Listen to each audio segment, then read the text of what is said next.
Messi গোল দে, এ Messi গোল দে, এদিকে এদিকে এদিকে। আমি খেলবো না কাকা, কালকে সারা রাত জায়গায় জায়গায় ইউরো কাপ দেখেছি, আমার ভালো লাগতেছে না খেলতে। কলাম যে কোচে কত করে খেলবো না, তাও মাঠে নামাইছে। এ ভাই তুই হাফ টাইম পর্যন্ত খেল, আর আমি ঘুমাবো।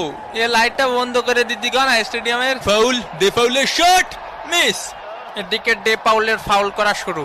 দেখি তোমার জুতোটা পলিশ করে দেই। এ কাকা আমি তো ইচ্ছা করে মারিনি, আমি ওইদিকে ছিলাম, বুঝেননি কাকা? আমি তো নিরপরাধ, ও ছিল ওই পাশে, আমি ছিলাম এই পাশে। হয় ওরও কোনো দোষ নেই, তোরও কোনো দোষ নেই, সব দোষ আমার। আমাদের ডে পাউল ফাউল করতেই পারি না। পানি কি খাবো এনে না আবার ক্যামেরা ধরবে নি? মেসির লম্বা শট, মিস, একটুর জন্য মিস।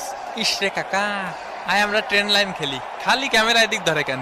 হাফ টাইমের বাঁশি বেজে উঠলো। এগুলা কি ভাই? অন্তত 2টা পেনাল্টি দেওয়া উচিত ছিল। হাফ টাইম হয়ে গেছে, এখনো কোনো পেনাল্টি পাইলাম না। পেনাল্টি ছাড়া আমরা খেলি? ওই একটু ধৈর্য ধরো, ধৈর্য তো দেবো দেবো। আরে আমি কি বলছি দেবো না? দেবো। মেসির কর্নার কিক, লোতারো মার্টিনেজ।